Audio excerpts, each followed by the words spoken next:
Natin Panginoon sa oras sa ito. Shall we shout, praise the Lord? Purihin ang pangalan ng ating Panginoon sa oras na ito.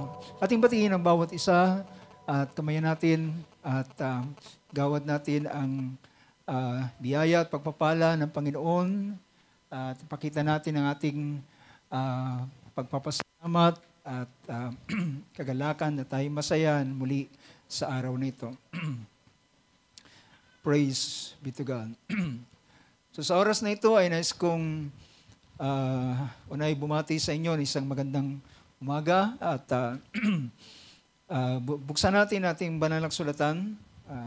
Pupuntahan ko na rin ang scripture para sa Book of Ephesians chapter 5. At kung huwag nating basahin starting verse 15. Okay. Thank you, sister. Verse 15, sabi rito na verse 15. Therefore, be careful how you walk, not as unwise, not as unwise men, but as wise, making the most of your time because the days are evil. So then, do not be foolish, but understand what the will of the Lord is.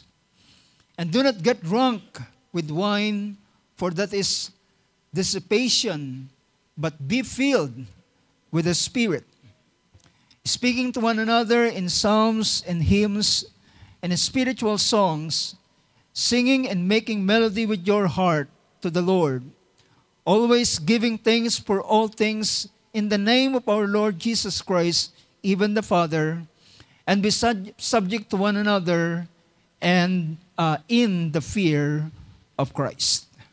Praise God. Sa Diyos, mauwi ang kapurihan at ang pagpapalay sa Kanyang mga salita. Sabihin natin amen muli. Praise God. Mga po tayo sa oras na ito.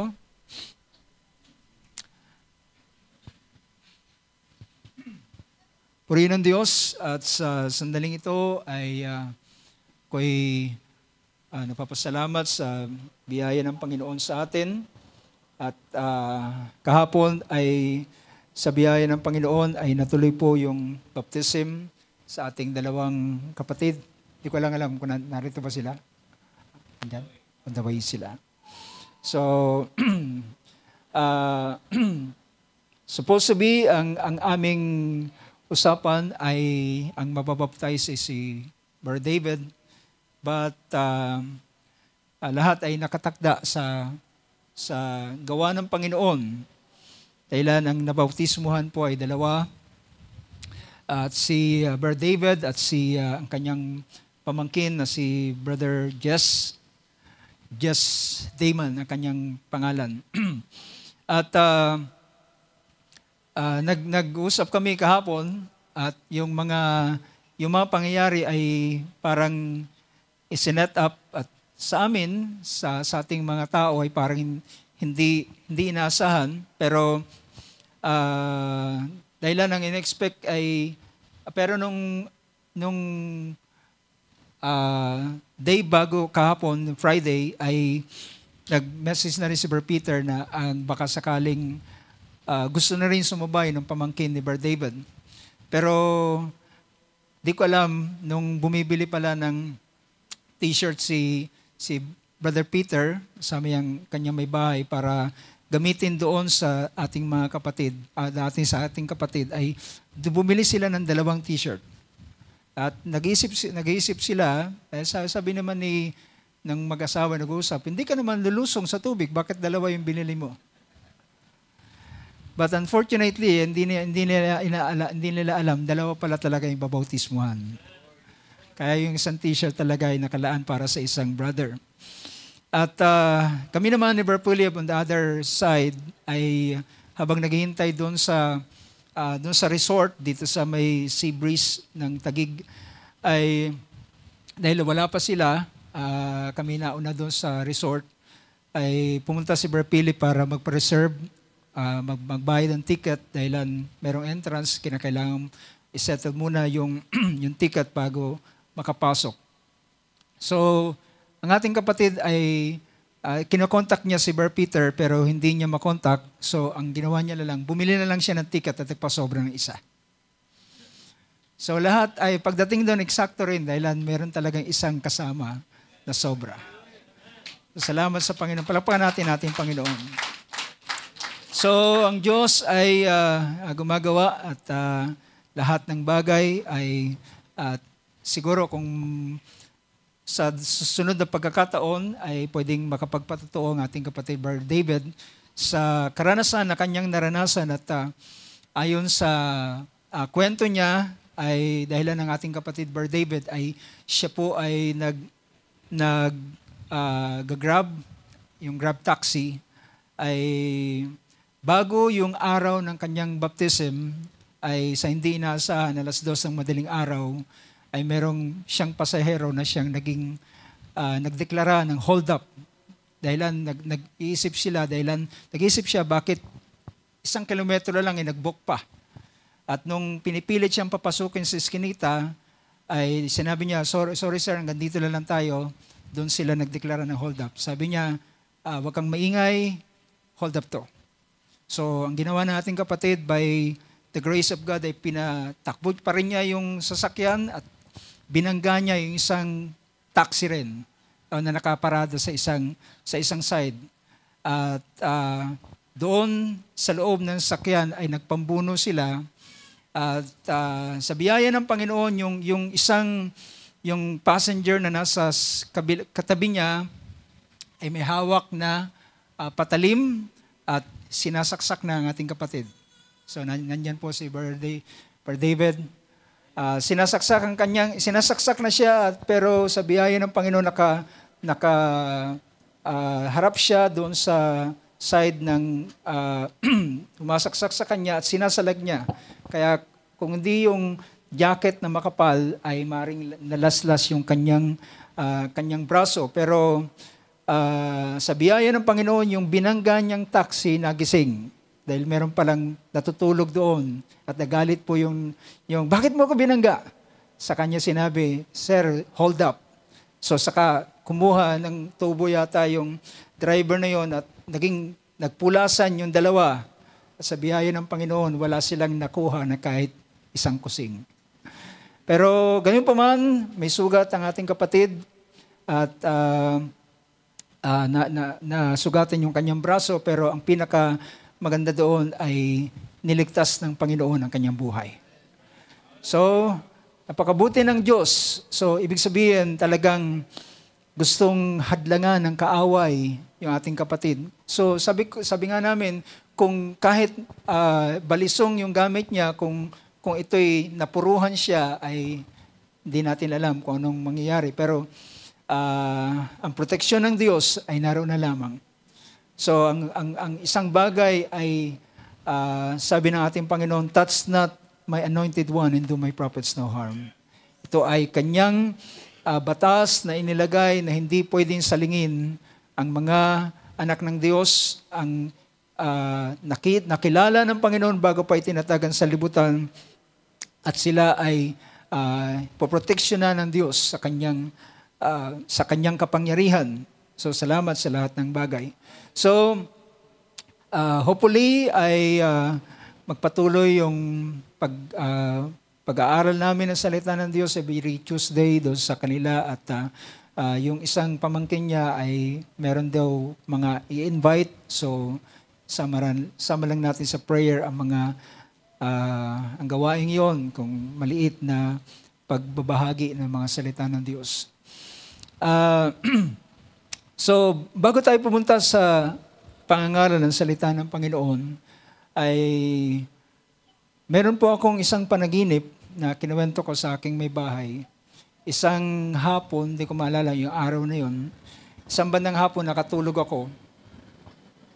Tapos yung ginising ako, o bago ako magising, ay meron akong isang panaginip na hindi ko alam kung saang lugar yon, pero nakaramdam ako ng isang malakas na pagyanig.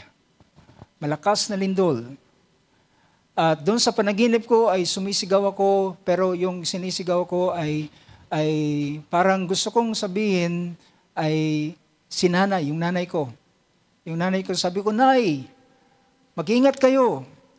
Maghanap kayo, parang ibig ko sabihin, maghanap kayo ng safe na lugar. Mag-cover kayo. Yun yung malakas na naalala kong sinisigaw ko nung doon sa panaginip. At doon sa panaginip ay meron akong narinig na nagpe-pray, na nalalangin. At ang narinig ko, unfortunately, ang narinig ko doon si Brother Philip. Nagpe-pray siya.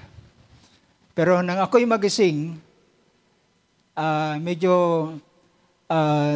hindi ko muna binanggit sa akin may bahay yung panaginip na yon, pero nung kami umupo ay kinuwento ko sa kanya, sabi ko, doon sa dulo ng aking panaginip ay meron ako narinig na nagpe-pray. Nagpe-pray si Brother Philip. At sa panahong yon, nakikinig naman si Sister Emma ng preaching, yung ating live dito. At yun yung panahon, yun yung si Brother Philip yung nagpe-pray sa panahong yon. At sumama doon sa aking panaginip. Medyo kakatuwa, sometimes meron ganon, di ba? Na yung mga nangyayari sa labas, narinig natin ay sumasama sa ating panaginip. Pero, gayon pa man, ang gusto kong ipaabot na mensahe sa bawat isa sa atin ay hindi natin alam ang lahat ng mga bagay. Pero dapat lamang tayong maging handa, maging prepared sa mga bagay na pwedeng maganap. Datapwat, naniniwala ako na ang Diyos ay kayang mag-ingat sa mga anak ng Diyos. How many can say amen? Definitely, ang Diyos ay kaya niya mag-ingat sa bawat isa sa atin. But, dalangin ko mga kapatid, ang mga mananampalataya sa huling maaraw nito ay hindi sila mga reactive lamang, na nagre-react sila kapag merong nangyayari. And usually, ganyan ang mga tao sa sanlibutan.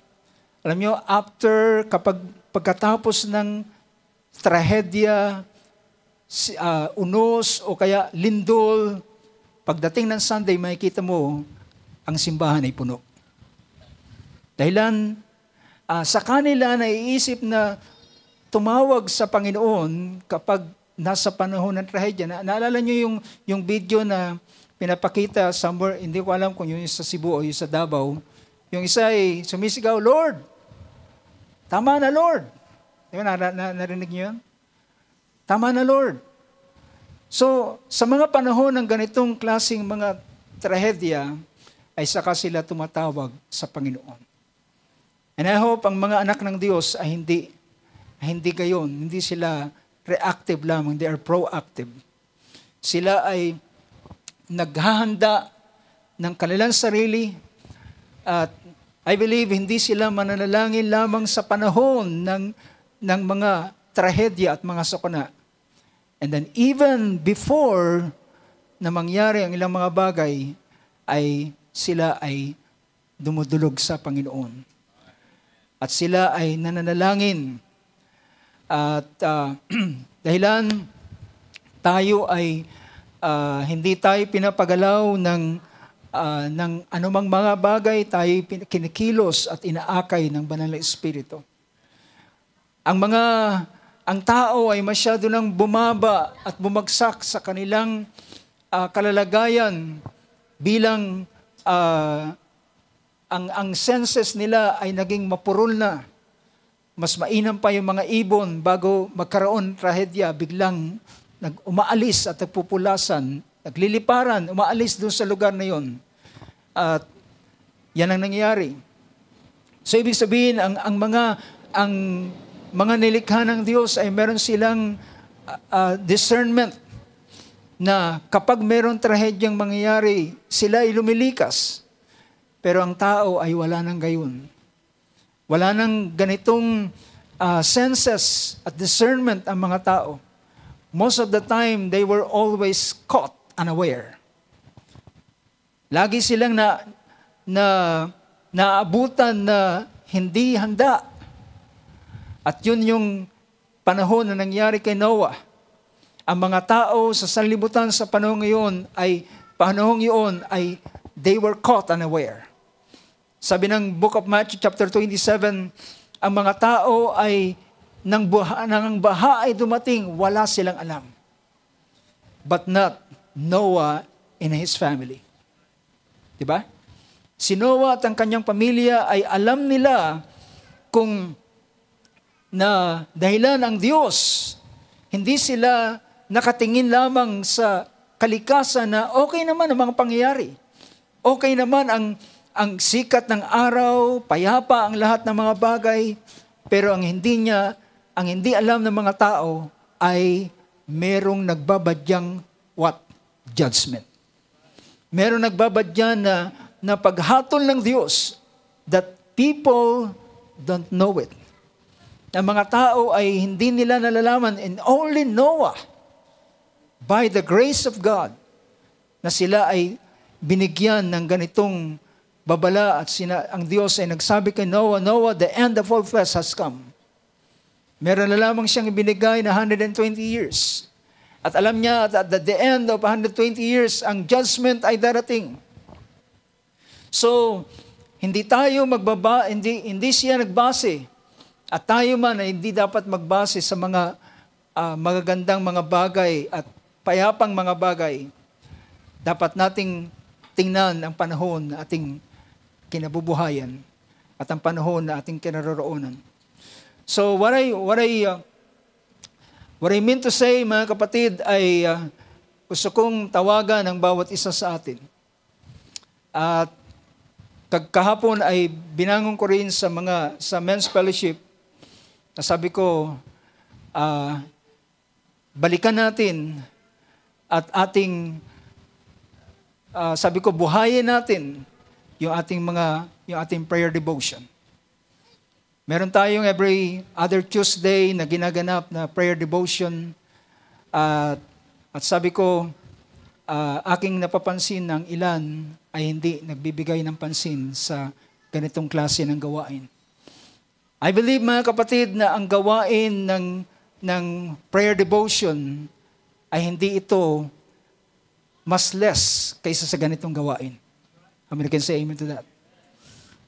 Ang prayer devotion, although minsan ang iniisip ng ilan, prayer meeting lang naman yan. But I hope ang mga anak ng Diyos sa huling araw nito ay ang nakikita nila ay hindi ang anumang bagay, kundi ang bawat sandali na sila ay maging handa, maging prepare. So sabi ko ay buhayin natin. I don't mean na ang prayer devotion ay patay. Ibig sabihin, hinihimo ko ng ilang mga kapatiran. Well, kung talagang meron tayong trabaho hindi na talaga nating maiwasan, well, wala naman tayong magagawa. Pero magbigay tayo ng panahon para sa ganitong klaseng paglilingkod sa ating Panginoon. At so, hinihimo ko ang bawat isa at siguro naman kahit man yung mga kapatid natin dito sa Baclaran ay pwede silang pumunta once in a while kung gugustuhin nila. Pero nakakahiya naman sa mga tayong nasa Cavite kapag yung mga taga-Baclaran ay nagpunta raw na tayo ay wala. So, I hope, mga kapatid, this is bilang inyong kinikilalang kapatid kay Kristo, ay nais kong patuloy tayong himukin sa ating mga buhay paglilingkod sa huling mga araw nito. I hope ang ating mga pananawagan ay hindi natin isasantabi, kundi ating bibigyan ng pansin. So, dahilan ito ay once or twice a month, every other Tuesday. So, I pray and I suggest na include natin ito sa ating mga schedule. Include natin ito sa ating mga schedule. Well, sabi ko nga, kahapon, understandable kapag ang ilan ay hindi nakakadalo ng midweek natin, dahilan sometimes siguro, nahiyang walang pamasahe. Pero I hope hindi rin naman gayon. Pero sabi ko, tayo na nasa Cavite, wala naman tayong pamasaheng kailangan. So tayo ay maaring pumunta na napakalaya sa ating gawain. So I hope ang pangungusap na ito at ang pagpaalalang ito ay ating bigyan ng pansin sa huling araw nito. Mahal ba natin ang Panginoon? Yes. Amen. So, maasa ko na ito ay hindi lamang ating sinasabi, kundi ito ay ating ginagawa. So, let's go to our sa main ating pangalan ng salita ng Diyos. Dito sa verse na ito ng nating binasa, so, di rin naman ako masyado mangungusap ng mahaba. So, I prepare na magbigay ng ilang mga paalala sa bawat isa atin at ilang mga pangungusap para sa bawat isa atin. At siguro sa mga susunod ay hindi na rin po natin, yung last Sunday na katulad nito ay hindi na tayo maglalagay ng Bible study o exhorter para magamit natin yung panahon at maging mas maaga rin tayong matapos para sa preparation papunta sa ministers meeting. So, sa oras na ito, ginamit ko ang verse ng Ephesians chapter 5. Ang Ephesians chapter 5 ay nangusap dito si Apostle Pablo at maraming mga bagay siyang pinaalala. For our information, ang Book of Ephesians, ito ay isa sa tinatawag na prison epistle. Ito ay sinulat ni Paul habang siya ay nasa preso, nakakulong. Ito yung mga isa sa mga sulat niya, ang Ephesians. Pero makikita natin kung gaano kainam ang ilang mga bagay na kanyang tinuro o kanyang isinulat para sa Efesong ito, sa iglesia ng Efeso. Kanyang binanggit ang paano ang mga anak ng Diyos ay napili na ng Diyos bago pa itinatag ang sanlibutan. Diba? So they were, pinakita roon sa verse 3, sa verse 4, just as He chose us in Him before the foundation of the world, that we would be holy and blameless and before Him in love. So, pinili tayo. Bago pa itinatag ang sanlibutan, ay pinili tayo para maging banal at walang kapintasan sa kanyang harapan sa pag-ibig. So, I hope sa pamamagitan ng mga salita na ating napakinggan, ay hindi na tayo magda-doubt yung salita rito na ginamit sa verse 4 na we are, so He chose us in Him before the foundation of the world to be holy and blameless. Para maging banal at walang kapintasan. How many believes that? I believe that. Na ang plano ng Diyos ay tayo ay dalhin. At ito yung ang pinapakita rito is the end result. Ito yung pinaka-destination ng mga mananampalataya, ng mga anak ng Diyos. Sila ay maging banal at walang kapintasan. And it is possible dahilan ang dugo ng ating Panginoon ay makapangyarihan. The blood of the Lamb never lost its power. Hindi nawala ng kapangyarihan ng dugo ng Panginoon. Ang kapangyarihan ng dugo ng Panginoon mula sa unang paggawa niya sa buhay ng bawat isa sa atin hanggang sa katapusan, ang dugo ng Panginoon ay gumagawa sa bawat isa sa atin. Ang dugo ng Panginoon sa pamamagitan ng kanyang dugo ay nagkaroon tayo ng katubusan, kapatawaran ng ating mga kasalanan. At nang tayo ay pinatawad, hindi tayo pinatawad na binawasan ng ating kasalanan. Minsan ang termino ng mga tao sa sanlibutan, sabi niya, magsisimba ako ngayon, magbabawas ako ng kasalanan. Gusto lang nilang magbawas ng kasalanan, pero hindi plano ng Diyos na bawasan ang iyong kasalanan. Gusto niyang burahin ang iyong kasalanan. He wants to blot out. He wants to erase it. He wants to delete it. At hanggang sa makita na wala ng file na makitang laban sa iyo. So, yung ginawa sa atin ay ginawa tayong blameless, spotless. Nang tayo ipatawarin ng ating mga kasalanan, ginawa tayong walang dungis, walang kapintasan sa harapan ng Panginoon. Dahilan yon ang kapangyarihan ng dugo ng ating Panginoon na ginawa sa atin. So, to be holy, para maging banal, at walang kapintasan sa kanyang harapan sa pag-ibig. At tayo mga itinalaga, meron tayong destination na pinapakita rito.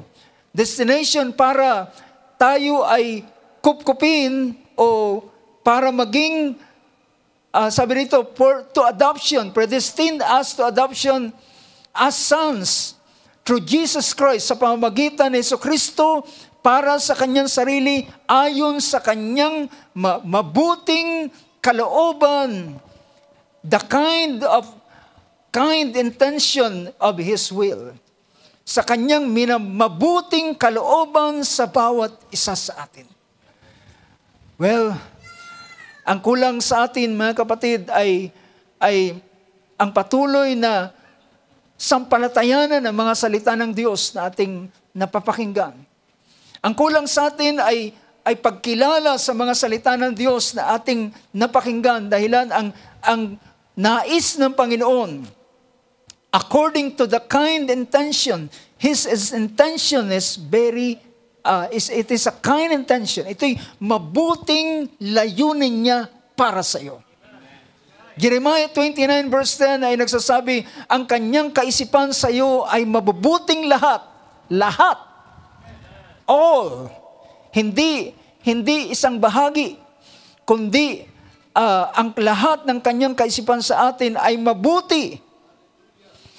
Although, kung dumaraan tayo sa ilang mga bagay na minsan ang nakikita natin ay hindi mabuti, pero at the end of it, makikita natin, ito ay mabuti pa rin.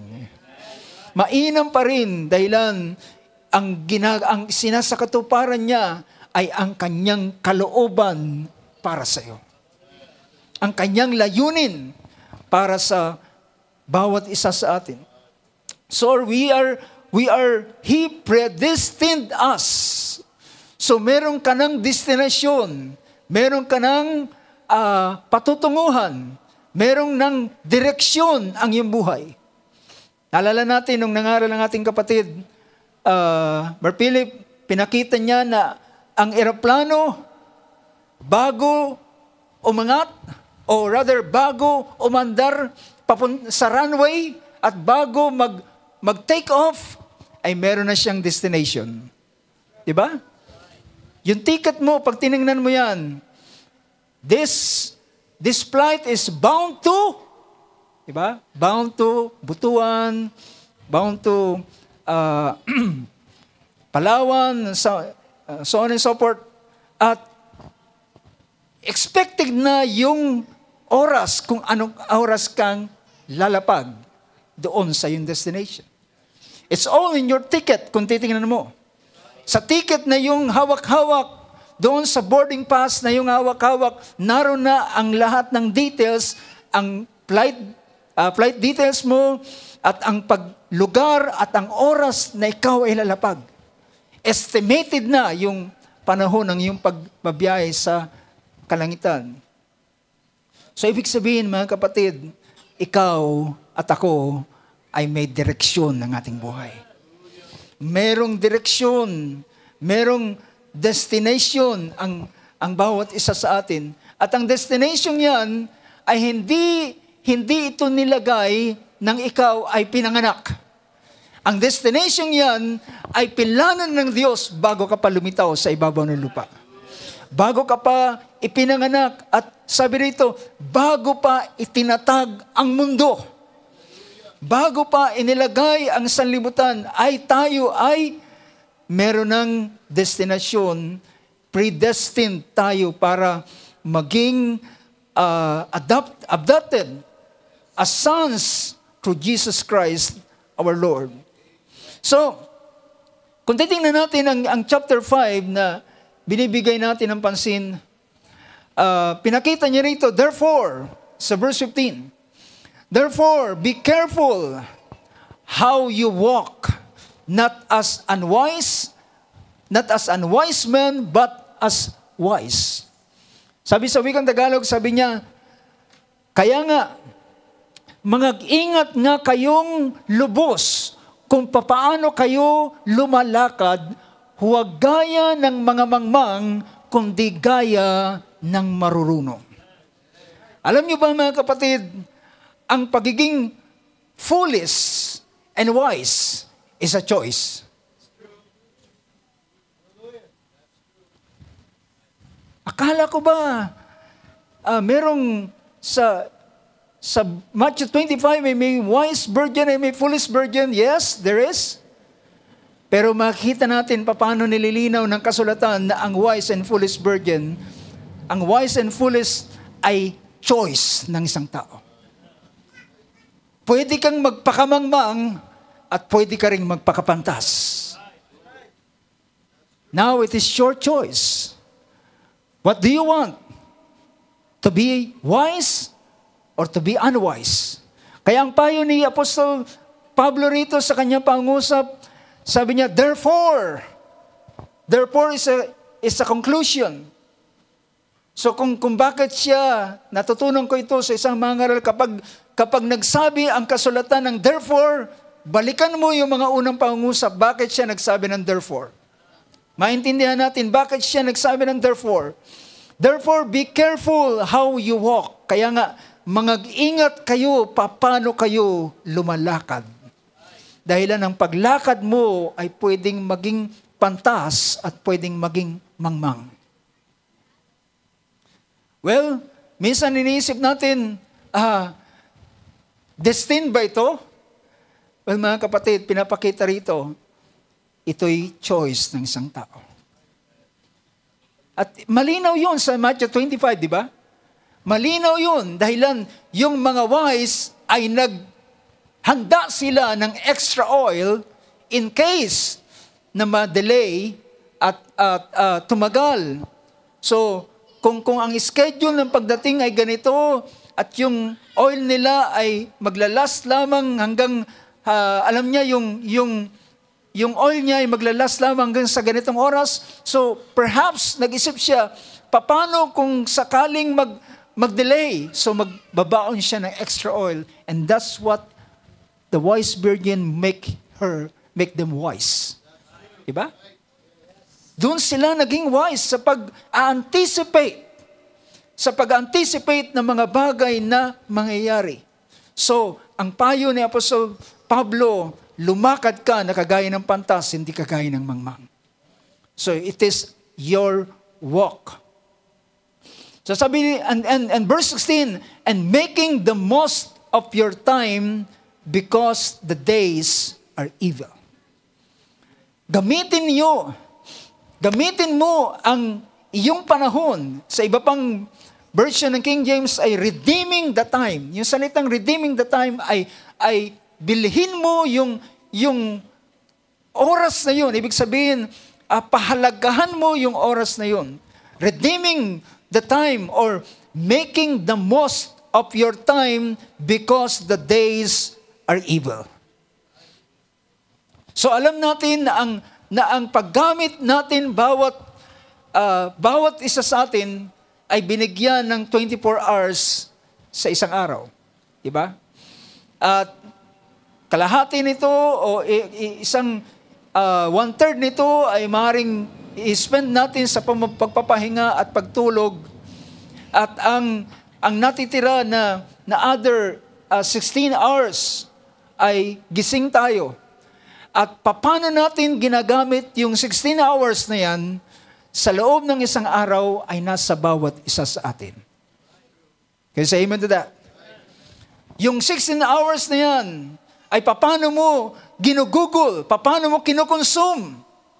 ang 16 na oras na yan na natitira sa iyo, well, pag binawas mo doon yung pagkain, pagmemeryenda, at yung trabaho, and then meron kang natitirang ilang mga panahon. Pero mga kapatid, paano mo ginagamit ang oras na yan para sa iyo? At kung paano mo ginagamit ang oras na yan, ay diyan makikita if you are wise or unwise. Yan ang magdedetermine. Ang paggamit mo ng oras na yan, ay diyan magdedetermine kung ikaw ay pantas o mangmang. So, kaya sabi rito, kaya ang verse 18, and do not get drunk with wine, for that is dissipation, but be filled with the Spirit. Huwag kayong sabi riyan, at huwag kayong magsipaglasing ng alak na kinaroroonan ng kaguluhan, kundi kayo'y mga puspos ng Espiritu. So, huwag kayong mag-inom o maglasing o magsinom o maglasing ng alak na kinaroroonan ng kaguluhan. Well, walang anumang bagay na idudulot. Ito ay nag-blur lamang ng kaisipan ng isang tao at labo lamang ng kanyang mga desisyon. But be filled, at sabi rito, at yun ang gusto kong pagtuunan ng pansin natin, ang salitang yan, be filled with the Spirit. Ang ikaw ay mapuspos ng Espiritu Santo. Sabi niya, kundi kayo'y mga puspos ng Espiritu. Kayo ay mga puno ng Espiritu. Ang pangungusap na ito ay pinayo ni Apostol Pablo at naniniwala ako na ito ay bagay na mahalaga, especially sa panahon ng ating pag-aantay sa pagparito ng ating Panginoon. At yan ay yung kalalagayan ang pinapakita sa Matthew chapter 25. Na sila ay merong langis. At ang langis ay nagpapakita ito ng Espiritu ng Diyos sa buhay ng isang mananampalataya. Diba? At gaano kahalaga ang Holy Spirit sa buhay ng isang tao. Dahilan ng ating Panginoong Hesus ay bago niya iwanan ang iglesia, or rather, bago niya iwanan ang kanyang mga alagad. At that time ay wala pang church, wala pang iglesia. Dahilan ang kanyang iniwanan ay number 1 is the 11 apostles. Sila yung kanyang iniwan. At ang mga apostles na ito ay sila ang magpapatuloy ng gawa ng ating Panginoon. At upang sila'y makapagpatuloy ng gawa ng Panginoon, siyempre pa, alam ng Panginoon na hindi nila gagawin ang bagay na ito on their own strength. Can you say amen to that? Hindi gagawin ito ng mga apostol sa kanilang sariling kakayanan, kalakasan, o kanilang talino o kanilang magagawa. Upang ma-accomplish nila ang layunin ng ating Panginoon, kinakailangan ng Panginoon, ilagay ng Panginoon ang kanyang Espiritu mismo doon sa mga taong ito. You get the point? Bakit sila sinabihan ng Panginoon, huwag muna kayong lalabas ng Jerusalem. Huwag muna kayong, sinabi ng Panginoon, go ye into all the world and preach the gospel to every creature. But ang sabi ng Panginoon, but wait, huwag muna kayong lalabas ng Jerusalem. Ang sabi rito, kung makikita natin ang pangungusap ng Panginoon mismo dito sa Luke chapter 24. Sa Luke chapter 24 verse 47, and that repentance for forgiveness of sins would be proclaimed in His name to all the nations beginning from Jerusalem. And you are witnesses of these things, and behold, I am sending forth the promise of my Father upon you, but you are to stay in the city until you are clothed with power from on high. Huwag muna kayong lalabas. Huwag muna kayong alis. Kundi sabi niya, antayin ninyo. Well, maaring, alam nyo, sa kabila na alam nila ang ating Panginoong Hesus ay buhay, pero sila ay nagkukulong pa rin doon sa kanilang doon sa upper room.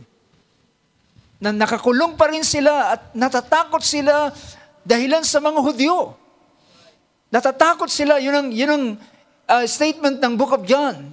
Natatakot sila sa mga Hudyo, kaya sila'y nagkukulong doon sa upper room. At ito ay kasabay na rin ng bilin ng Panginoon sa kanila. Sabi ng Book of John, dahilan sa takot sa mga Hudyo, ay nagkukulong sila doon sa upper room. At ang sabi ng Panginoon, sila ay magiging mga saksi. Pero, paano sila magiging saksi kung sila ay walang lakas? Paano sila magiging saksi kung sila ay nagtatago?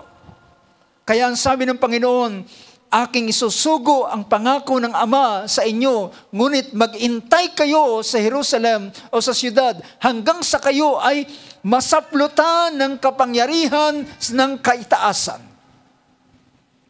So, ito yung kanyang bilin upang ang mga apostol na ito ay pag-launch out sila dahilan sila ay ang prayer ng Panginoon sa John chapter 17, Ama, pinapanalangin ko sila, hindi lamang sila ang pinapanalangin ko, kundi ang mga taong magsisitanggap sa pamamagitan ng kanilang mga salita. Alam niya, pero hindi niya pwedeng iwanan ang mga alagad na ito, ang mga apostol na ito, na sabihin lang, laksan ninyo ang inyong loob. Laksan ninyo ang loob. Kundi kinakailangan nila ng lakas, kapangyarihan, na hindi kayang gawin ng kakayanan ng isang tao. Upang sila ay ma-endued ng kapangyarihan mula sa kaitaasan. At gayon din naman, mga kapatid, ganito rin naman na napakahalaga na ang bawat mananampalataya ay meron sila o ang Espiritu Santo ay naroon sa kanila.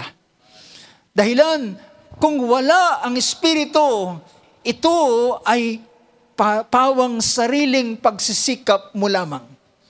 Sariling pagpupunyagi mo lamang at ang iyong sariling lakas ay walang maaabot. Walang maaabot ang iyong sariling lakas. Dahilan kung pwede yun, sana hindi na sinugo ng Panginoon ang kanyang banal na Espiritu. So dito sa ganitong bagay, maintindihan natin why ang ating Panginoon ay nagsugo ng Espiritu Santo. At bakit kinakailangan ang mga mananampalataya kay Kristo ay tumanggap ng Espiritu Santo. Dahilan ito ay napakahalaga sa kanilang buhay. So kaya dito sa bahaging ito, ang sabi ni Apostol Pedro, matapos niyang mangaral at ang mga tao ay makonvict sa chapter 2 ng Book of Acts, verse 37 and verse 38, sila'y nagtanong at sabi niya, mga Ginoo, at tinanong si Pedro at ang mga apostol, sabi niya, mga kapatid, ano ang aming gagawin? Anong gagawin namin? Ang sabi ni Pedro sa kanila, magagsisi kayo at magbautismo ang bawat isa sa inyo sa pangalan ni Jesucristo sa ikapagpapatawad ng inyong kasalanan at tatanggapin ninyo ang kaloob ng Espiritu Santo. So gusto kong malaman, mapag-alaman kahit man ang ating mga bagong kapatid na nabautismuhan, ang susunod na kailangan niyo, kailangan ng bawat nababautismuhan sa pangalan ng ating Panginoon ay ang pagdating ng Espiritu Santo. Well, anong kanilang gagawin? Well, tandaan natin, ang Espiritu Santo, ito ay pangako ng Panginoon. Pangako sa bawat sasampalataya, magsisisi, at magpapabautismo sa pangalan ng ating Panginoon. So, ito ay pangako. Kaya sabi rito, ng chapter 5 ng Book of Acts, chapter 5 verse 32, sabi niya, at kami ay mga saksi ng mga bagay na ito, at gayon din ang Espiritu Santo na siyang ibinigay ng Diyos sa nagsisitalima sa Kanya. Ano itong nagsisitalima sa Kanya? Ibig ba sabihin, kinakailangan mong gawin ang lahat ng mga bagay na kautusan ng Panginoon bago ka bigyan ng Espiritu? Well, ang tinutukoy dito ay ang pagtalima, ang pagsisisi at ang pagpapabautismo sa pangalan ng ating Panginoong Hesus. Yun yung bagay na pagtalima na tinutukoy dyan. Ibinibigay ng Panginoon, kami mga saksi ng mga bagay na ito, at ang Espiritu Santo, ang Banal na Espiritu, na Kanyang ibinibigay sa kanila ng mga tumatalima. At kung ang isa ay tumalima, at siya ay sumampalataya, at ang utos ng ating Panginoon na ang sumampalataya ay dapat mabautismuhan, at kapag siya'y tumalima o sumunod sa ganitong utos ng ating Panginoon, well, ang Espiritu Santo ay ibibigay ng Panginoon sa kaniya dahilan ito ay kaniyang ipinangako. It has been promised. Ito ay pinangako. Hallelujah. Bakit?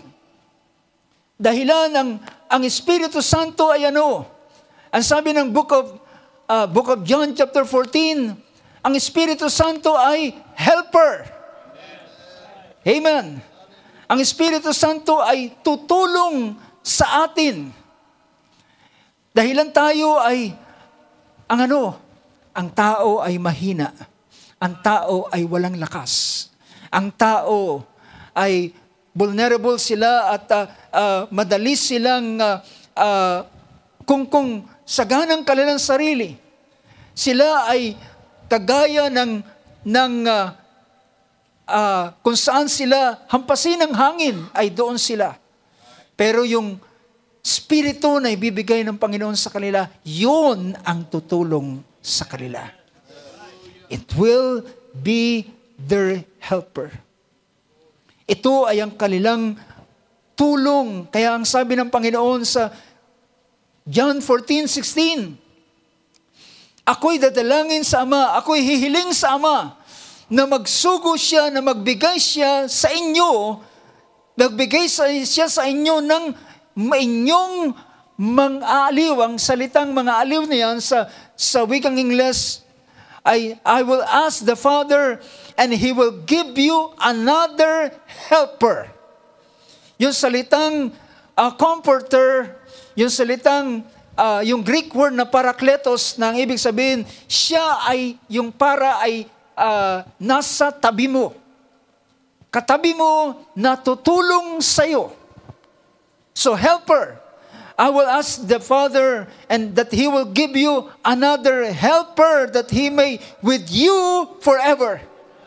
Meron kang helper para magawa mo ang kalooban ng Diyos. Ito ay, kung si Joshua ay inutusan siya na magpakalakas at magpakatapang, kinakailangan niya ng lakas, kinakailangan niya ng tapang, kinakailangan niya ng ganitong courage, yung good courage, at ang magiging courage niya ay ang Panginoon ay naroon na gagawa na mangunguna sa kanila at magpapala at makikipaglaban sa kanila sa kanilang mga kaaway. So kinakailangan ng tinatawag na courage. Pero yung courage na ito kay Joshua ay lakas ng loob sa kanya para kanyang paniwalaan na ang Diyos na ang Diyos ay hindi sila iiwan at sabi ng Panginoon, kung paano ako'y nasumasa kay Moses, ako'y sa iyo. But ang pagtulong na ito ay higit pa doon sa pagtulong ng Diyos na courage kay Josue. Dahilan ng pagtulong na ito ay mismo siya'y nasa loob mo. Siya'y nasa iyo. Siya'y naroon sa iyo mismo. Hindi lamang ito, siya yung magbibigay sa iyo ng courage, ng lakas. Ang bagay na hindi mo kayang gawin, ay tutulungan ka ng Espiritu ng Diyos na nariyan sa iyo. Ito yung pagkakaiba ng law, ng batas at ng biyaya. Ang kautusan ay uutusan ka lamang na gawin mo ito. Pero kinakailangan mo ng sapat na lakas at courage para gawin mo ang kautusan. Pero dito ay kakaiba, merong nagbibigay ng lakas doon sa loob mo. Dahilan, ang sabi niya, ang kautusan ng Diyos ay nakasulat sa tapyas ng bato, pero sa panahon ng ikalawang tipan, nakasulat yon sa kanyang puso. Ito ay gumagawa sa loob niya na binibigyan siya ng lakas. Kaya makikita natin, kung wala ang Espiritu Santo, wala kang magagawang anuman. Without Him, we can do nothing. Ang sabi natin, Panginoon, kung wala ako, ay wala kayong magagawang anuman. So therefore, anong dapat mong gawin? Kinakailangan mo lagi ng Espiritu ng Diyos. All of our lives, all of our days na nating paglilingkod sa Panginoon, kailangan natin ang Espiritu ng Diyos. Hindi ito kaya ng fighting spirit lang, ng courage lamang. Kailangan mo ng Holy Spirit. Kailangan mo ng Espiritu. But thanks be to God, it is a promise, ito'y pangako ng Diyos na ikibibigay niya ang Espiritu Santo para ikaw ay may tutulong sa iyo. Tutulungan ka niya. At ang mga bagay na hindi mo kaya, marami na, may mga panahon na may mga ilan sa mga mananampalataya na sila ay gapos ng mga bisyo at ilang pang mga bagay. Pero naranasan nila paano sila nakalaya sa ganitong bagay.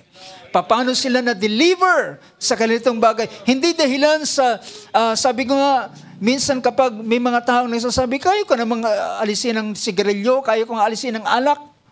Pero minsan, ang nangyayari na lang sa kanila, kapag sinabi ng doktor, sabi niya, Mister, pag hindi ka tumigil sa pagsisigarilyo at sa pag-iinom, madali kang mamamatay. So dahilan sa takot ay titigil niya talaga. Pero iba itong bagay na ito. Dahilan ito ay tulong mula doon sa loob mo. Maranasan mo na pati yung panlasa at desire at yung bagay na parang kauhawan sa bagay na ito ay kita mong nawala. So therefore, doon ka magpapasalamat, doon ka magpupuri sa Diyos, doon mo luluwalatin ang kanyang biyaya at sabi mo, salamat, it is not by myself. Ito ay kanyang gawa doon sa loob ko. Na pati yung panlasa, because you are what? You are delivered.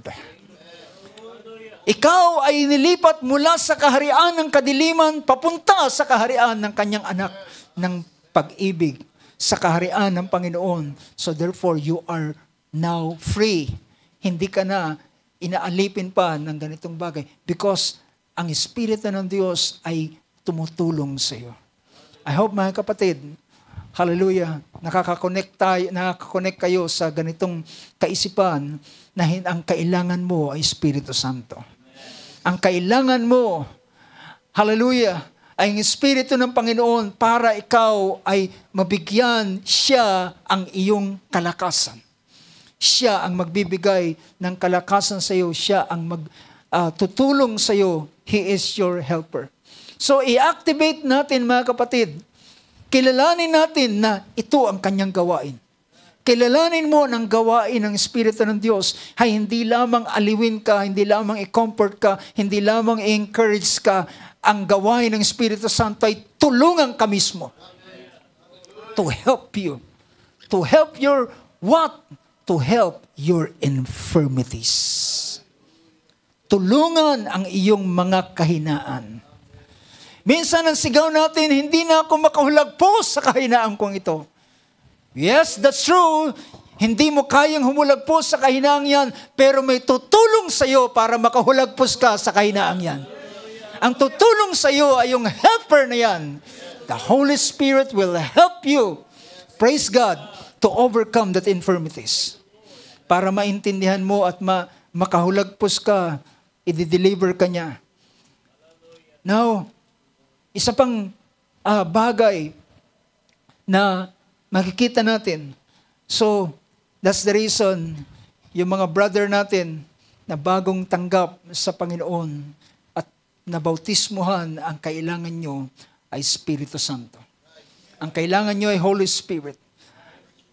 Hindi nyo, dahilan ng hindi nyo lamang tinanggap ang bagong relihiyon, hindi lamang kayo, you are not just belong to another organization, you are belong now to the Church of God.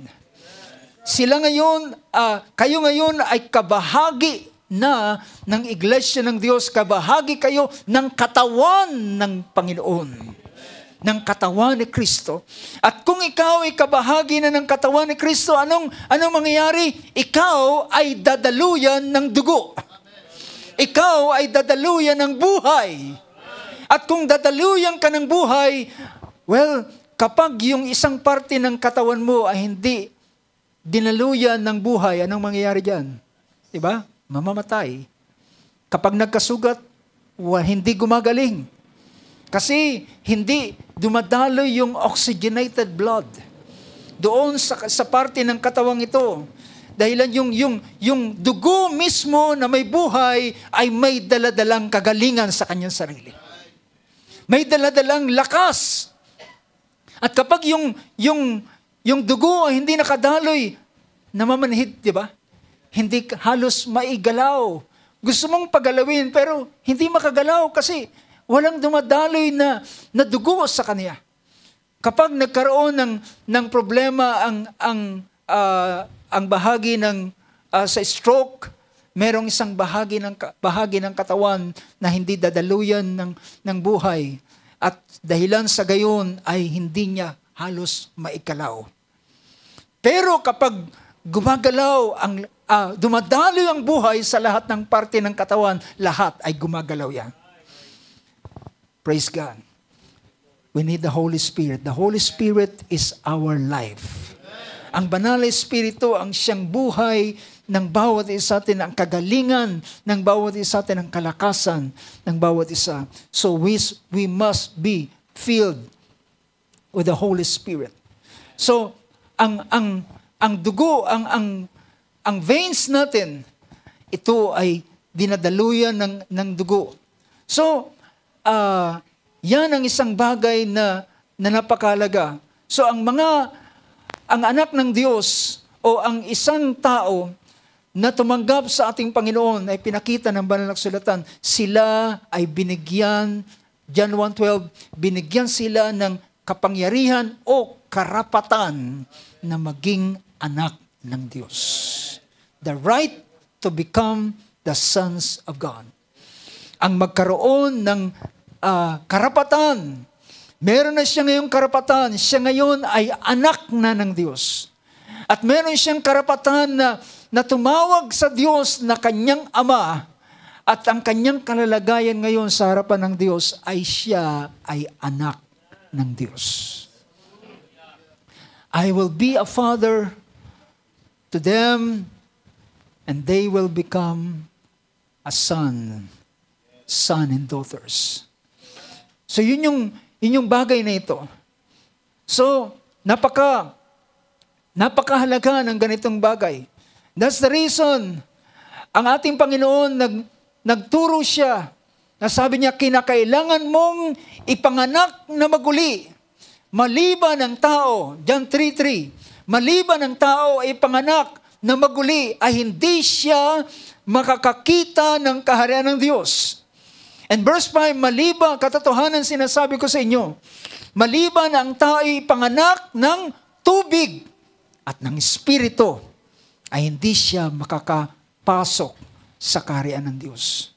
So ang tubig at ang Espiritu, ang tubig ay ang bautismo sa pangalan ng ating Panginoon at ang Espiritu ng Diyos na darating ang siyang magbibigay sa Kanya ng right na siya ay maging anak at siya'y makapasok doon sa kaharian ng Panginoon at ma-enjoy ang blessing ng makalangit na bagay na sinabi ng Ephesians chapter 1 verse 3 na tayo ay pinagpala ng makalangit na bagay kay Kristo Jesus. We are being blessed by heavenly blessing, spiritual blessing in heavenly places sa pamamagitan ng ating Panginoong Jesucristo.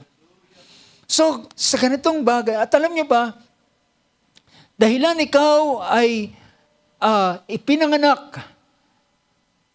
Sabi nga kahapon doon sa aming maliit na pag-uusap, kapag ang isang tao ay pinanganak, isang bata ay pinanganak, siya ay i-issuehan ng birth certificate bilang patunay na siya ay anak. Diba? Siya ay anak. Ako'y pinanganak, doon ay nakasulat na ako ay binigyan ng pangalan ng tatay ko ay si Mr. Doliano. So, ang bawat ipinapanganak, ginagawang kabahagi sa katawan ng ating Panginoon ay merong karapatan. At alam niyo ba, ang nagbibigay ng karapatan sa kanila bilang maging anak ng Diyos ay ano? Romans 8:16 or 14 to 16. Ang Espiritu ng Diyos kasama ng ating Espiritu ay nagpapatotoo. Yun ang verse 16. Pero sabi ng verse 14, ang bawat pinapatnubayan ng Espiritu ng Diyos ay sila ang mga anak ng Diyos. Ang mga pinapatnubayan ng Espiritu ng Diyos ay sila ang mga anak ng Diyos sapagkat ang tinanggap natin ay hindi ang Espiritu ng pagkaalipin. See, kagaya ng prodigal son, hindi siya ginawang alipin na lamang, kundi siya pa rin ay anak. Ibinalik yung lahat ng kanyang nawala sa kanya. Kundi sabi niya, na nagdadala sa pagkatakot, kundi tinanggap natin ang Espiritu ng pagkukupkup o ng karapatan ng pagiging anak o ng posisyon ng isang anak. Adoption as sons. Sa pamadahilan dito tayo ay sumisigaw, aking Ama. And verse 16, ang Espiritu ng Diyos, ang Espiritu rin, ang Espiritu na yan na capital E, na Espiritu ay pinapakita, Espiritu ng Diyos, ay nagpapatotoo, rin ang nagpapatotoo kasama ng ating Espiritu na tayo'y mga anak ng Diyos. At kung anak, sabi ng verse 17, at kung anak ay mga tagapagmana nga at mga tagapagmana sa Diyos at mga kasamang tagapagmana ni Kristo kung gayon nga mga makipagtiis tayo sa Kanya upang tayo lumuluwalhati din naman kasama Niya. Now, ang mga mananampalatayang ito na ginawang anak ng Diyos, sila ngayon, ang tawag dito sa verse 30. Sa verse 30, ang mga nakilala niya, sila na mga nakilala niya ng una sa pagdating sa verse 30, at sila ay mga itinalaga niya, yung ibig sabihin, merong destinasyon, at sila at lahat ng kanyang ang yaong mga itinalaga niya ay kanyang tinawag naman, at ang mga tinawag ay inaring ganap. So ito yung naranasan sa bautismo. At ang mga inaring ganap ay niluwalhati din naman niya. Ang niluwalhating ito ay inilagay sa mas mataas na posisyon. Inilagay sa mas mataas na posisyon. Sila ngayon ay hindi na alipin, kundi sila ay mga anak ng Diyos. Sila ngayon ay binigyan na ng karapatan. Sabi ng ating Panginoon, you will cast out demons in my name. Inyong papalayasin ng demonyo ang masamang espiritu sa aking pangalan. Dahilan ikaw ay mas mataas ang kalalagayan na pinaglagyan sa iyo. Hindi ka na alipin. Hindi ka na under ng mga demons na ito. Sila ang under na ngayon. Nagkaroon ng pagbabago ng posisyon. Ikaw ay nilagay as sons and daughter. At sila, hallelujah, dahilan ang isang mataas na posisyon ay ang pagiging anak ng Diyos. So I hope makita natin ito. Makita rin ito ng ating mga kapatid na bagong bautismo sa katawan ng ating Panginoon o bagong tanggap. Now, tingnan natin ang sumunod na ilang mga pangungusap bago ko magtatapos, mga kapatid. Sa Book of Ephesians, ay pinakita niya ang ganitong bagay. So, kapwa, wag lang naman nating isipin na ang mga bagong tanggap sa Panginoon ay kailangan nila ng Holy Spirit. No. Sila at tayo ay kailangan natin ng Banal na Espiritu. Sila na bagong tumanggap at tayo na naglilingkod na sa Panginoon ay kapwa natin kailangan ng Espiritu Santo. At kinakailangan sila at kung paano nilang kailangan, minsan sabi natin kailangan mo ng Espiritu ng Diyos para ma-overcome ang mga bisyo at ilang pang mga bagay. Well, ikaw rin, ako rin, kailangan ko ng Espiritu Santo para makapagpatuloy sa buhay paglilingkod na ito. Kailangan natin, both of us, pareho tayo ay nangangailangan ng Espiritu Santo. Pareho tayo ay nangangailangan na mapuspos ng Espiritu Santo. Maging puno ng Espiritu ng Diyos. At alam niyo ba, kapag ang Diyos nagbigay ng Espiritu, hindi ito 1/4, hindi ito 1/2, hindi ito 3/4, ito ay pupuno sa iyo.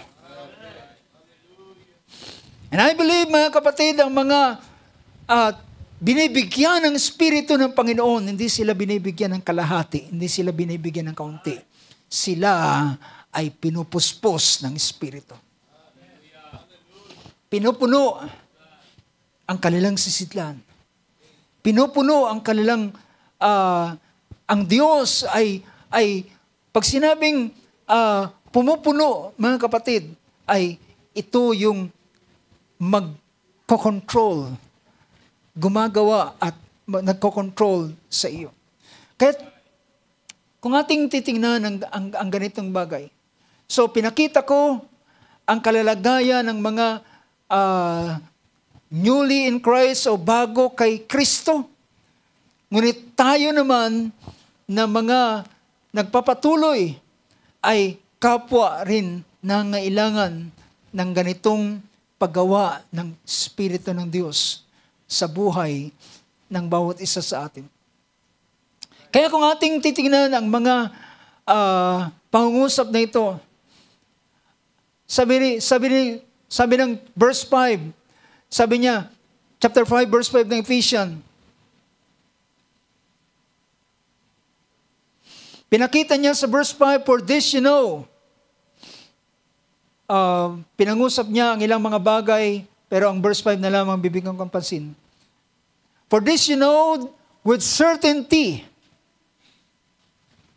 Nalalaman nyo na may katiyakan that no immoral or impure person or covetous man who is an idolater has an inheritance in the kingdom of Christ and God.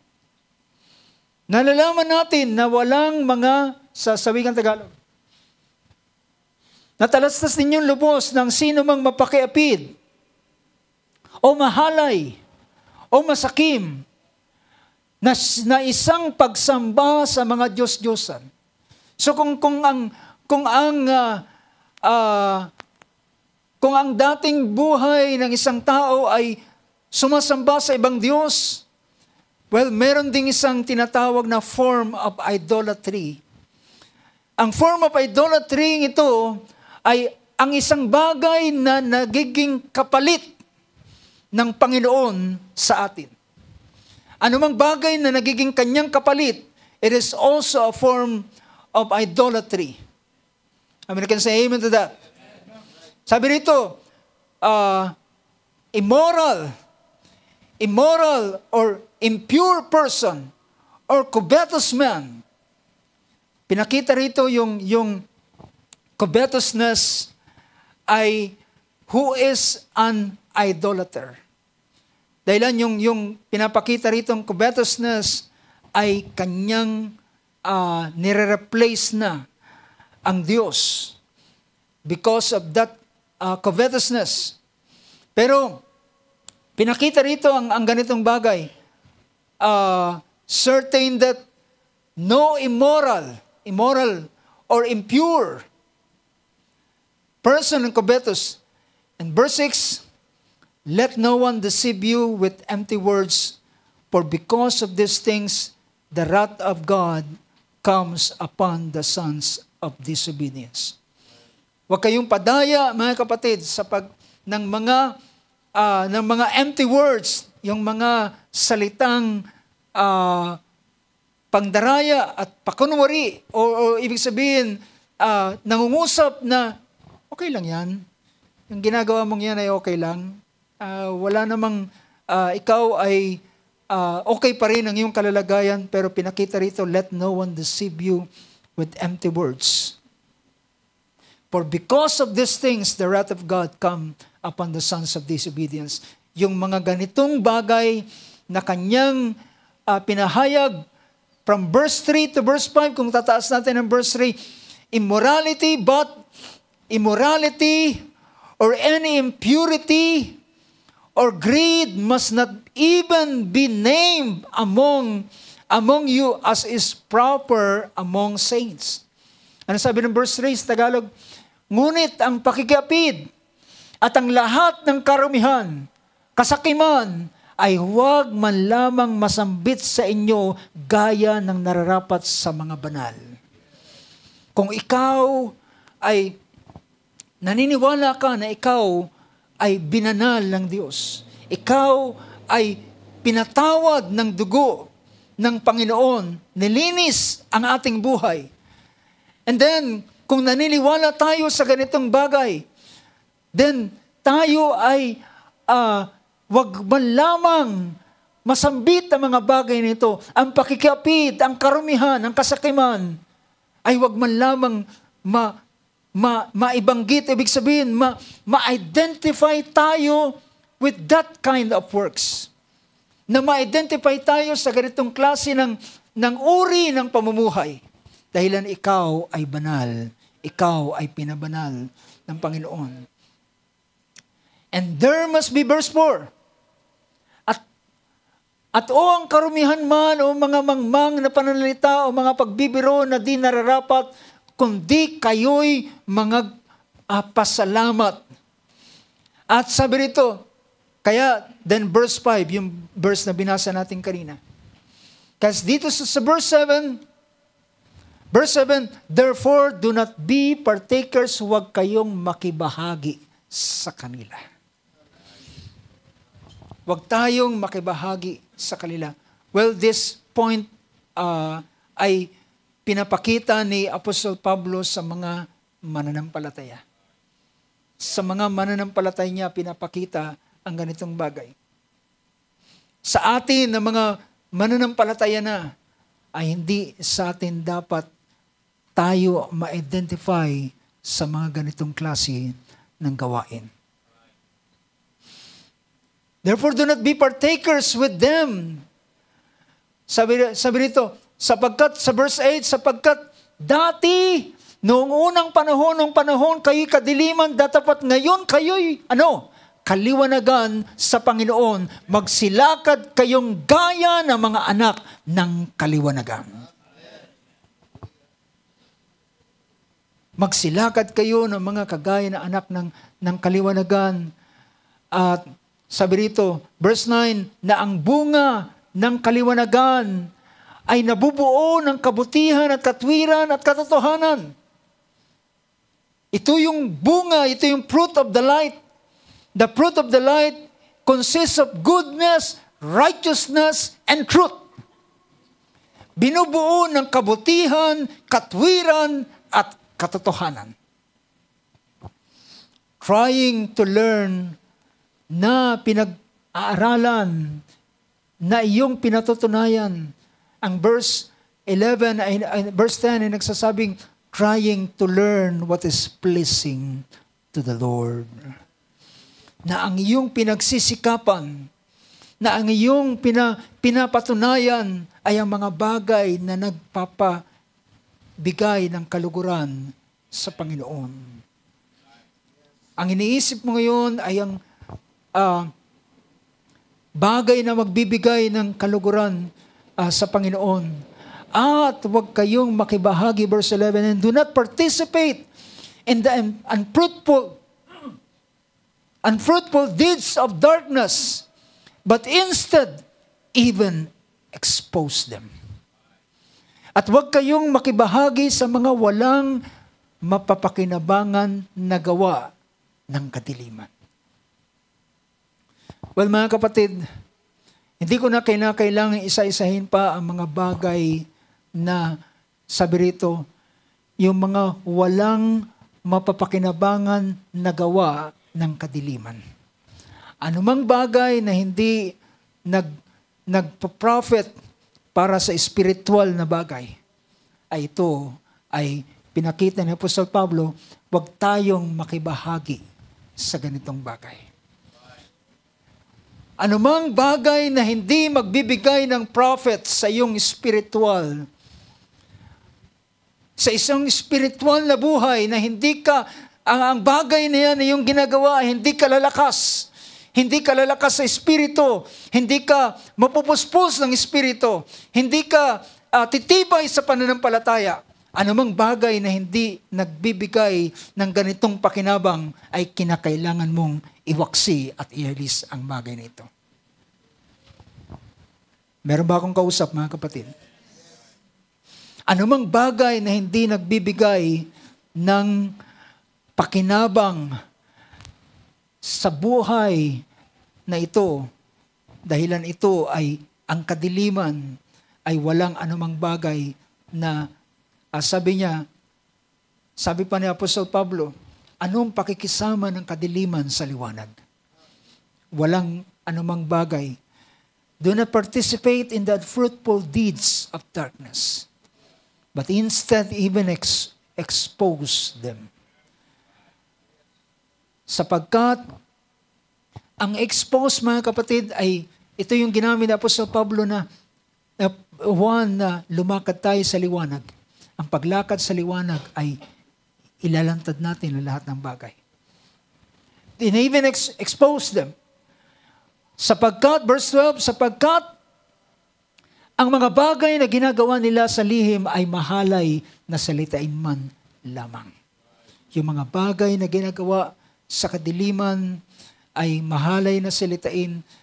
At sabi niya, but, verse 13, ngunit tatapat lahat ng bagay pagka sinawata o sinaway ay itinatanyag ng kaliwanagan sapagkat ang lahat ng mga bagay na dinadala sa tinatanyag ay kaliwanagan. So ibig sabihin, ito yung isang buhay na lumalakad sa liwanag. Lahat ay yung inilalantad sa harapan ng Panginoon. Walang anumang bagay na ikinukubli o itinatago, kundi in-expose at dinadala sa harapan ng Panginoon. Last Thursday, pinakita natin yung ganitong bagay, ang kalalagayan ng isang tao na ang Diyos ay nagagalit sa unrepentant person. Isang taong hindi nagsisisi. Siya'y nagagalit doon, ngunit siya'y nahahabag sa isang taong nagpapakumbaba at nagsisisi. At gaano man kapula ang kanyang kasalanan ay kayang paputiin at dalisayin ng Panginoon. But all things become visible when they are exposed by the light, for everything that becomes visible is light. Ang buhay natin ay gusto natin lahat ay nakalantad sa liwanag. Dahilan tayo ay mga anak ng kaliwanagan. For this reason, it says, awake, sleeper, and arise from the dead, and Christ will shine on you. Kaya nga sabi niya gumising kang natutulog at magbangon ka sa gitna ng mga patay at liliwanagan ka ni Kristo. Bumangon ka mula sa pagkakatulog. Well, hindi ka patay. Hindi patay ang isang anak ng Diyos, pero minsan sila ay nakakatulog. So, yung mga virgin, they were virgins. Sila yung mga dalagang malinis, pero sila ay nakakatulog. Pero sabi nito, for this reason it says, awake, sleeper, and arise from the dead, and Christ will shine on you. Bakit si Jonah ay naroon sa lower part ng bangka? Dahilan, hallelujah, siya ay tumatakas sa Panginoon. Kaya sabi niya, bumangon ka na ikaw na natutulog at ikaw ay liliwanagan ni Kristo. At ang sumunod na pangusap dito ni Apostol Pablo ay sabi niya, huwag kayong mag-inom ng alak na ikalalasing kundi mapuno kayo ng Espiritu Santo. At ito ang sinabi ng ating kapatid na si Pablo, bumangon ka. Shake yourself. Bumangon ka. Dahilan alam mo kung ano yung kailangan mo. At ikaw ay liliwanagan ni Kristo. Ibig sabihin, ang Espiritu ng Diyos ay muli gagawa sa iyo. At kung iyong kikilalanin ng iyong kailangan, ay siya at ang kanyang Espiritu. Bumangon ka sa iyong pagkakatulog at ikaw ay liliwanagan at muli ang magiging sunod na karanasan ng mga anak ng Diyos ay ang paggawa ng Espiritu sa kanilang buhay. Now, mga kapatid, hallelujah, ang ganitong pangungusap na pinakita ni Apostol Pablo at alam ko ang bawat isa sa atin, lahat sa atin ay nagnanasa to be filled with the Spirit. How many can say amen? Lahat tayo ay nagnanasa na manatili na ang Espiritu ng Diyos ay pumupuno sa atin at siya ang nasa control. But as long na, kaya pinakita ni Apostol Pablo, ang mga bagay nito ay kanyang pinawawaksi ang lahat ng mga bagay upang ang paggawa muli ng Panginoon ay kanilang maranasan. To be filled with the Spirit. At ang sabi ng isang awit, be filled with the Spirit and your lamp streamed and clear. Lahat ng mga karbon na naroon, mga karumihan at ilang pang mga bagay ay ating tanggalin upang ang pagliliwanag muli ay ating makita. Now, ang bagay na ito ay na-address ko sa bawat isa sa atin. Ang mga bagong mananampalataya ay kailangan nila ng Espiritu ng Diyos. At tayo na mga nagpapatuloy na sa paglilingkod na ito ay kailangan din natin. Kapwa tayo na kailangan ng ganitong paggawa ng Espiritu ng Panginoon. Pero tandaan natin, nang ang Diyos ay dalawin ang lugar ng Samaria. This is the last thing that I want to mention. Nang dalawin ng Diyos ang lugar ng Samaria, at pinuntahan ni Pedro at ni Juan ang Samaria, at pinatungan ng kamay yung mga mananampalataya doon sa lugar ng Samaria, lahat sila ay tumanggap ng Espiritu Santo. At si Simon na sorcerer ay nagsabi siya, gusto ko ring tanggapin, magkaroon ng kapangyarihan na katulad na meron ka. Upang sino man ang aking patungan ng aking kamay ay tatanggapin din nila ang Espiritu Santo. Ang sabi ni Apostol Pedro sa kanya, wala kang bahagi ni katitingman sa bagay nito, dahilan ang iyong puso ay hindi tama sa harapan ng Diyos. That's the reason, mga kapatid, bakit merong bautismo sa isang bagong mananampalataya upang sila'y linisin at patawarin. At gayon din naman upang tanggapin nila ang Espiritu Santo. At dito si Simon na manggagaway, sabi niya, wala kang bahagi ni katitingman sa bagay nito, dahilan ang iyong puso ay hindi tama sa harapan ng Diyos.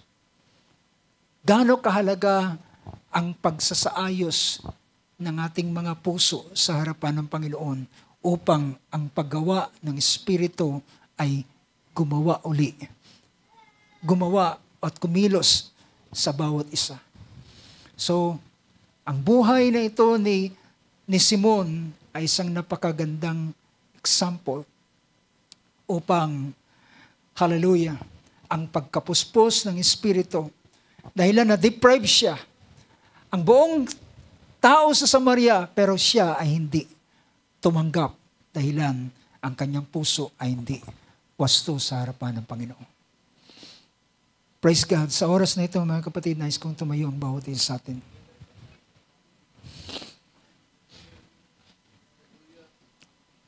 Be filled with the Spirit. Our lamps is trimmed and clear. Habang ating nais kong awitin natin ang isang awit. At kung mararapatin ng ating mga kapatid na bagong bautismo ay gusto ko silang anyayahan sa unahan. Dahilan ayon sa banal na kasulatan, ang bawat binabautismuhan sa tubig ay kinakailangan nilang tumanggap ng Espiritu Santo. At ang pagpapatong ng kamay ay napakahalaga para sa kanila, para kanilang tanggapin ang Espiritu Santo. So habang nakatayo ang ating mga kapatid yan, tayo aawit muna ng isang awit. Isang simpleng awit, Come Holy Spirit, I need you. Para sa ating mga kapatid, Brother Jess and Brother David. Narinig niyo kahapon kung paano sinabi ng kasulatan na magsisi, magpabautismo sa pangalan ng Panginoong Hesus sa ikapagpapatawad ng inyong kasalanan. At ang sumunod doon ay tatanggapin ninyo ang kaloob ng Espiritu Santo. Ang Espiritu Santo ay pinangako ng Panginoon sa bawat sumusunod sa Kanya. Dahilan kayo ay sumunod, sumampalataya, nagsisi, nagpabautismo sa pangalan ng Panginoon, pangako ng Panginoon na ibigay sa inyo ang Espiritu Santo. At ang Espiritu Santo, kagaya na aking binanggit kanina, ang Espiritu Santo ang siyang tutulong sa inyo para kayo ay magpasimulang lumakad sa kalooban ng Diyos, magawa ang nais ng Panginoon. Hindi sa inyong sariling kakayanan, kalakasan, kundi siya ay darating sa inyo upang kayo'y tulungan. At sabi ng kasulatan sa Acts chapter 8 verse 14, nang mabalitaan ng mga apostol na nasa Jerusalem na tinanggap ng Samaria ang salita ng Diyos, ay sinugo nila sa kanila si Pedro at si Juan. At nang sila'y makalusong ay pinalalangin sila upang kanilang tanggapin ang Espiritu Santo, sapagkat ito'y hindi pa bumababa sa kanino man sa kanila, kundi sila'y nangabautismuhan lamang sa pangalan ng Panginoong Hesus. Na magkagay pinatong sa kanila ang kanilang mga kamay at kanilang tinanggap ang Espiritu Santo. So ito ay pangako ng Panginoon, and I believe hindi pa rin nagbabago ang Panginoon sa kanyang paraan. Still, maaring tanggapin pa rin ang Espiritu Santo sa pamamagitan ng laying of hands. Sa oras na ito, samahan ninyo ko sa pananalangin at ating idalangin ang ating mga kapatid na ito sa kanilang pagpapasimula ng kanilang paglilingkod. Mari kayo lumapit ng kaunti. Panginoong Diyos,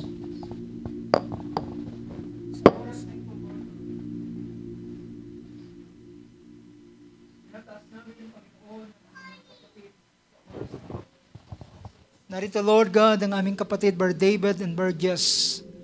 Sila ay tumanggap, sila ay sumampalataya, kinilalaki nila bilang Panginoon at kanilang tagapagligtas. Tinanggap nilang bautismo sa tubig sa pangalan ng aming Panginoong Hesus. At ang kanilang mga kasalanan ay iyong pinatawad at sila ay ginawa mong isang bagong nilalang. At Panginoon, sa oras na ito, naniniwala pa rin kami hanggang sa huling mga araw na ito, ang aklat na magawa ay hindi pa lumilipas. Ang iyong paggawa, O Diyos, ay nagpapatuloy. Hindi ka nagbabago noon, ngayon at magpakailan-kailan pa man. Kaya't Panginoon, narito ang aking mga kapatid, Brother David and Brother Jess, Lord. Panginoon, ikaw ang siyang tagapagbigay ng Espiritu Santo. Si Juan ay kanyang sinabi, si Juan ay magbabautismo sa tubig lamang, ngunit ikaw ang tagapagbautismo ng Espiritu Santo at ng apoy. Panginoon, kahapon sila ay nangabautismuhan sa tubig. Panginoon, ang dalangin ko sa huling araw nito ay tanggapin nila ang iyong banal na Espiritu, Panginoon. Ang Espiritu Santo na ipinangako mo, na ibibigay mo sa bawat isa na tumatalima. At ang aming mga kapatid, Lord, ay tumanggap ng bautismo at tumalima sila sa iyong mga salita. Kaya't Panginoon, sa oras na ito, aming silang dinadalangin kasama ng mga mananampalataya na sila'y dinadalangin namin na kanilang tanggapin ang iyong banal na Espiritu, Panginoon, na sila'y lumakad na merong tutulong sa kanila, hindi sa kanilang sarili, Panginoon, upang magawa nila ang iyong kasakdan na kalooban, upang maging liwanag sila, maging asin ng sanlibutan, at maka-impluwensya, Panginoon, sa dako kung saan sila naroon. At iingatan mo ang kanilang buhay, at sasama ka sa kanila sa lahat ng araw ng kanilang buhay, ng kanilang paglilingkod sa iyo, Panginoon. At Lord God, hallelujah, iyo mo silang patuloy na akayin, sapagkat meron kang pangako, Panginoon, na sasama ka sa iyong mga anak, Panginoon. O Lord God, salamat na ngayon sila'y dinideklara mo na iyong mga anak. Hallelujah, dahilan ikaw ay kanilang kinilala. Panginoon, maraming salamat. Tinataas namin ang buhay ng aming mga kapatid na ito, Brother David and Brother Jess, Lord God, at nilalagay namin sila sa iyong kamay sa pangalan ng aming Panginoong Jesucristo. Amen.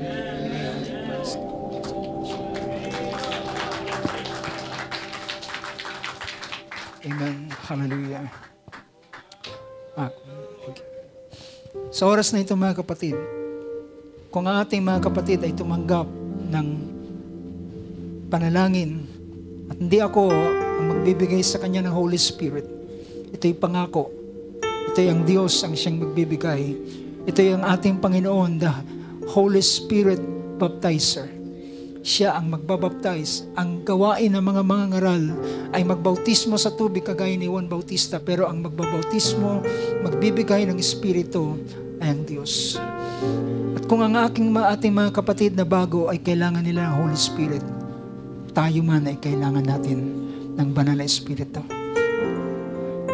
Tayo manalangin din, mga kapatid, at ang bawat isa na nagnanasa ng kanilang buhay na mapuno ng Espiritu Santo. Hallelujah, tayo manalangin dahilan hindi niya ipagkakait ang Espiritu. Kung ang anak ay hihingi sa kanyang ama, ng isda, hindi siya bibigyan ng ahas. Kung siya hihingi ng tinapay, hindi siya bibigyan ng bato. Kung siya hihingi ng itlog, hindi siya bibigyan ng alakdan. At kung kayo, wika ng ating Panginoon, na masamang ama, ay nagbibigay ng mabuting bagay sa inyong mga anak na humihingi, gaano pa ang inyong Ama na nasa langit na hindi niya kayang ibigay ang Espiritu Santo sa mga sa Kanya'y nagnanasa at dumadalangin. Hallelujah. Tayo manalangin sa oras na ito. Amang Diyos, narito ang bawat isa sa amin. At ang bawat isa na nagnanasa, Lord God, na magpatuloy, naniniwala kami ng tinanggap namin, hallelujah, ang bautismo ng iyong Espiritu, Panginoon. Kami ay pinuno ng iyong Espiritu. Ngunit nakita namin na kahit man ang mga apostol na minsang nabautismohan ng Espiritu Santo, pagdaan nila ng mga pagsubok, mga persecution, ay muli silang humingi ng kalakasan na Panginoon, na sabi niya, bigyan mo kami ng kalakasan. Bigyan mo kami ng kapangyarihan upang ipangaral ang iyong ebanghelyo at ipatotoo ang Kristo, hallelujah, sa lugar na ito. At ikaw, Panginoon, ay nagbuhos ng iyong Espiritu sa kanila at pinunumuli sila ng iyong Espiritu at sila ay merong lakas at katapangan na ipinangaral ang iyong salita, Panginoon, at ikaw ay gumawa sa kanila. Panginoon Diyos, hallelujah, sa bawat araw ng aming buhay, hindi namin sinasabi na kami walang Espiritu, ngunit kailangan namin ng patuloy at panibagong pagpupuspos ng iyong Espiritu, Panginoon, sa buhay ng bawat isa sa amin. At narito, Lord God, ang iyong mga anak na nagtataas ng kanilang mga kamay, na kinikilala na hindi nila kinakailangang malasing ng alak na merong kaguluhan, kundi kinakailangan ng bawat isa sa amin na mapuno ng iyong banal na Espiritu. Lord God, punuin mo nga ng Espiritu, Panginoon. Ibuhos mo ang iyong Espiritu sa bawat kamay na nagtataas, bawat lalaki, bawat babae, bawat kabataan, bawat may gulang, bawat ama, ina ng tahanan. Sino man sa amin, Panginoon, matanda at bata, Lord God, ay iyong punuin nga ng iyong Santong Espiritu, sapagkat kailangan namin ito, Panginoon. Hindi kami mabubuhay sa ganang aming sarili. Hindi namin matatapos ang takbuhin ito sa ganang aming sarili, kundi kailangan ka namin because you are the author and the finisher of our faith, Lord God. Ikaw ang Panginoon na siyang aming buhay, ang siyang aming kalakasan, ang siyang tutulong sa amin, Panginoon, sa pagpapatuloy ng buhay na ito, Panginoon, ng aming paglilingkod hanggang sa ikaw ay aming salubungin, hallelujah, sa alapaap sa araw ng iyong pagparito. Panginoon, salamat, Lord God. Purihin ka, purihin ang iyong dakilang pangalan. This is what we believe, Lord God, na ikaw ay nagbibigay ng iyong Espiritu, Panginoon, sa iyong mga anak. Purihin ka, O Diyos, sa kapangyarihan at kagandahang loob at kalakasan na maranasan ng iyong mga anak, O Lord God, sa iyong kadakilaan at kaluwalhatian sa pangalan ng aming Panginoong Kristo Jesus. Amen, amen, and amen. Praise God. Palakpakan natin Panginoon sa oras na ito. At nais kong bigay ang panahon sa ating MC. Bless you.